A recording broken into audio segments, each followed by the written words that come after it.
Come, that's good, as one says to a child when it leaves off being naughty, and still more mortifying was the contrast between her penitent and his self-confident tone, and for one instant she felt the lust of strife rising up in her again, but making an effort she conquered it, and met Vronsky as good-humoredly as before.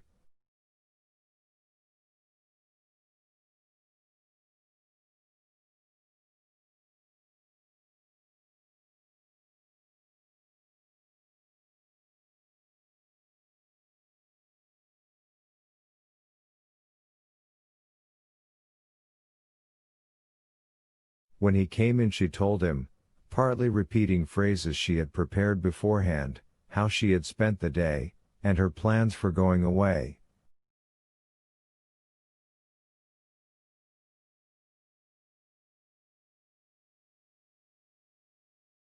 You know, it came to me almost like an inspiration, she said.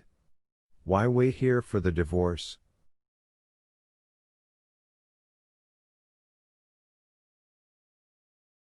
Won't it be just the same in the country?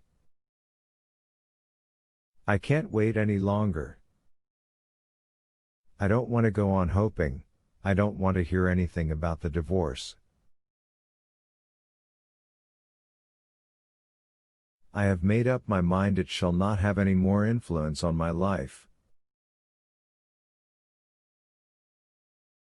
Do you agree? Oh, yes, he said, glancing uneasily at her excited face.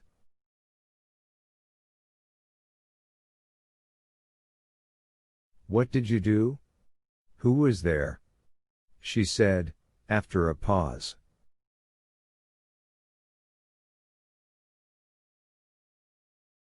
Vronsky mentioned the names of the guests. The dinner was first-rate, and the boat race, and it was all pleasant enough, but in Moscow they can never do anything without something ridicule.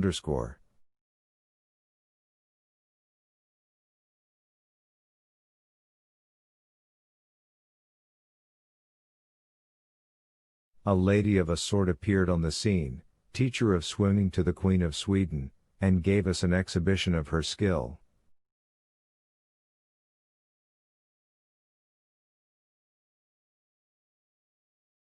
How?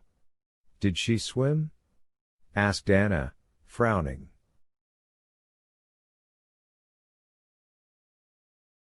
In an absurd red costume to natation _ she was old and hideous too.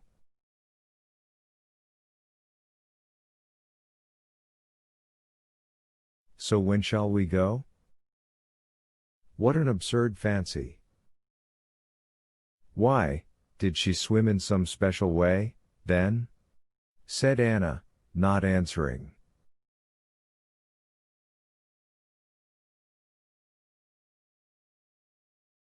There was absolutely nothing in it. That's just what I say, it was awfully stupid. Well, then, when do you think of going? Anna shook her head as though trying to drive away some unpleasant idea. When? Why, the sooner the better. By tomorrow we shan't be ready. The day after tomorrow. Yes-o, no, wait a minute. The day after tomorrow Sunday, I have to be at Mamun's, said Vronsky, embarrassed, because as soon as he uttered his mother's name he was aware of her intent, suspicious eyes.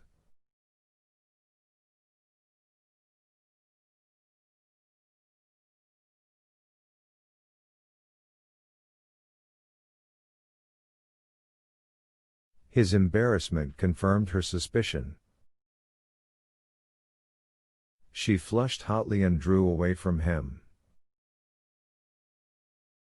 It was now not the Queen of Sweden's swimming mistress who filled Anna's imagination, but the young Princess Sorokina. She was staying in a village near Moscow with Countess Vronskaya.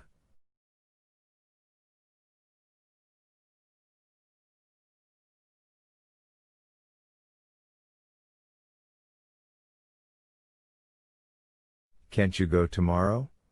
She said. Well, no. The deeds and the money for the business I'm going there for I can't get by tomorrow, he answered.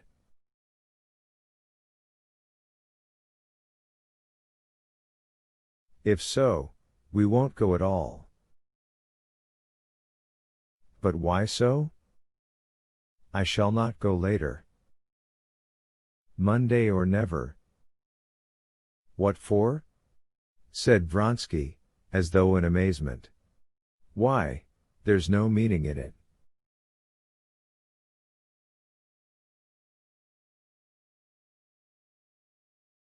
There's no meaning in it to you, because you care nothing for me. You don't care to understand my life. The one thing that I cared for here was Hannah. You say it's affectation. Why, you said yesterday that I don't love my daughter, that I love this English girl, that it's unnatural. I should like to know what life there is for me that could be natural.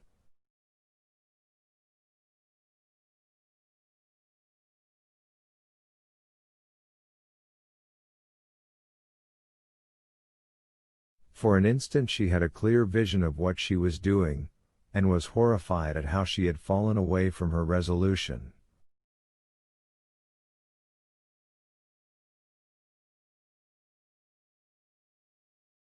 But even though she knew it was her own ruin, she could not restrain herself, could not keep herself from proving to him that he was wrong, could not give way to him.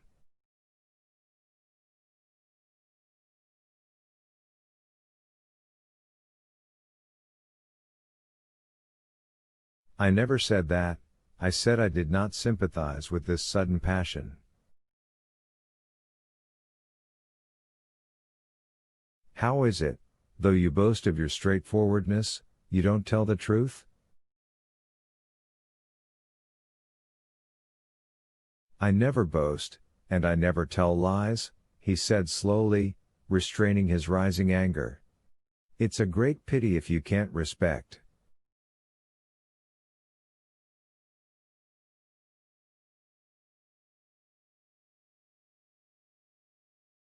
Respect was invented to cover the empty place where love should be.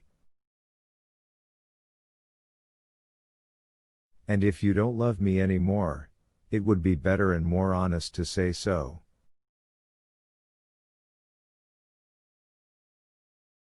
No, this is becoming unbearable, cried Vronsky, getting up from his chair, and stopping short, facing her, he said, speaking deliberately.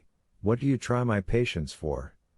Looking as though he might have said much more, but was restraining himself. It has limits.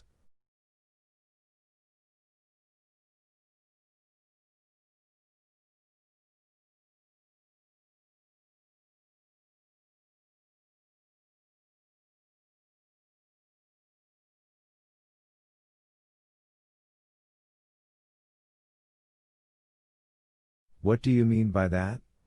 She cried, looking with terror at the undisguised hatred in his whole face, and especially in his cruel, menacing eyes.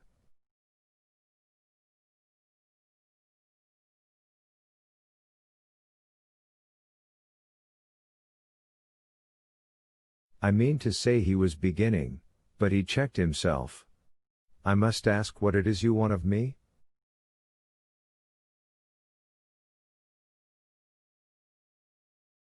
What can I want?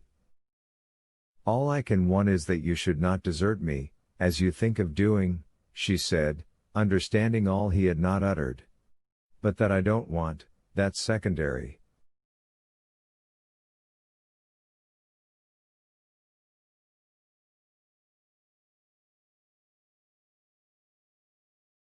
I want love, and there is none. So then all is over. She turned towards the door. Stop. Stoop, said Vronsky, with no change in the gloomy lines of his brows, though he held her by the hand. What is it all about?